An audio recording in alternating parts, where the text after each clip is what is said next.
Perth. Until 9, this is Breakfast with Gareth Parker. It's 19 past 7, 16 degrees in the city of Perth this Friday morning, 22 and partly cloudy the forecast today. Now, last night, a big gala event, the Australian of the Year Awards for Western Australia were handed out. Lots of people recognised for their fantastic work in our community. Our Australian of the Year for WA for 2022 will be our nominee in the national presentation that happens on Australia Day.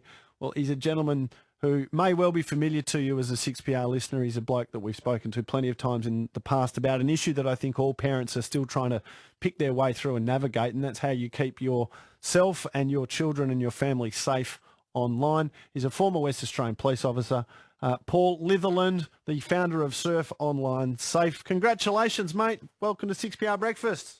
Hey Gareth, hope you're well, mate. Yeah, really well. How are you feeling? Congrats. Just a blur. I was totally in shock last night, and it's some amazing people in that room last night, and for me to be called up, it was just wow. Still a blur. So how does it work? Do they they tell you you're in the hunt? I imagine because you get the invitation to the function. Yeah. They send you out some. About 2 months ago, I got a notification that someone had nominated me, and then so this is the next process. They say you're now a finalist, and then you get the invite for the night, and then like I said, it's just all a blur from there, mate. Did you think you were a chance? I thought I'd be great. Yeah, good to get an opportunity, but I honestly thought there's some amazing people who I was up against, and I thought just to be mentioned and just to be nominated was great for me, but I honestly didn't think it'd be me, honestly. So now you're off to, assuming we can travel by then, but you'll hopefully be off to the big national function. I think it's usually in Canberra. Yeah, Canberra, yeah. So the recognition, of course, comes for the work that you've done with Surf Online Safe. If people aren't familiar with it, just explain what it is, how it works.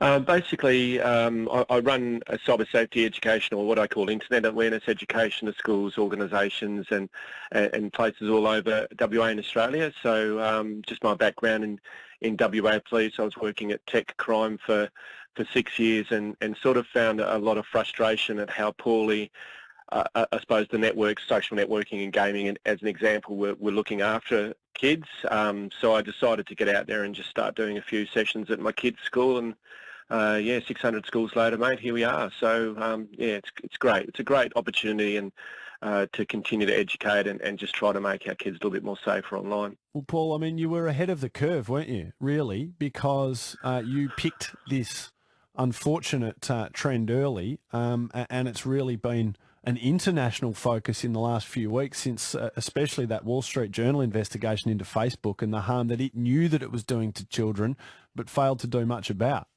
Yeah, and that was where I was so lucky. I mean, I've been working at the coalface now of internet crime for 13 years, 14 years, and I was right there. So I started to see the flaws. I started to see the vulnerabilities, and there were so many people out there with respect to pointing fingers at parents, what are you doing? Pointing fingers at kids going, what are you doing? But no one was pointing fingers at the networks, and this is where, for me, it was just about continuing to try to evolve that. And so many of our playgrounds in the physical world, mate, have got so many guidelines and strict rules, and you can't build a car and chuck it out in Australia without guidelines and seatbelts, but you can build an online world and go, here you go, tick a box, terms and conditions, and we've got you. That's holistically wrong, and so it's great just to take that opportunity. And it's not just me. There's some amazing people in this state doing some amazing work in regards to ethical design of these networks, and YSafe, eSafety Commission, DigiSocial, eSafe Kids, they're all doing great work. So it's a collaboration, and that's what we're all about. Well, I think you're right at the frontier of something that's really important for our families and for our entire community. And I'll be interested to see, I mean, the Morrison government obviously making noises about what they might do in terms of cracking down on the platforms. If there was one thing that you would advise them to do, what would that be? Oh, wow. The big one for me, I mean, Gareth, the internet doesn't have borders. So what we need in place is we need really decent legislation that empowers the networks to listen to international countries and to international organisations, because we need an intermediary, something where we've got something to sink our teeth into. That, as an example, if I was still a police officer working at tech crimes, I sent a warrant to America and said, I need data, give it to me now. That should have the same power as if it was coming from a US police officer. We don't have those rules in place. The internet has been around for so long, yet legislation has failed to catch up. So for me, it's about, let's get some things in place that are not just slaps on the wrist, not just monetary issues, because, I mean, Facebook's $60 billion profit this year. So let's get some things in place to really impact on these organisations to take responsibility. And many of them are starting to do that, which is great, but so many of our big tech giants are just refusing and almost challenging government. Well, you make the change, because we're not going to do it. That has to change. Hey, Paul, congratulations again, mate. Well done. Thanks, buddy. Thanks to you, and thanks to all your listeners, and for those who nominated me.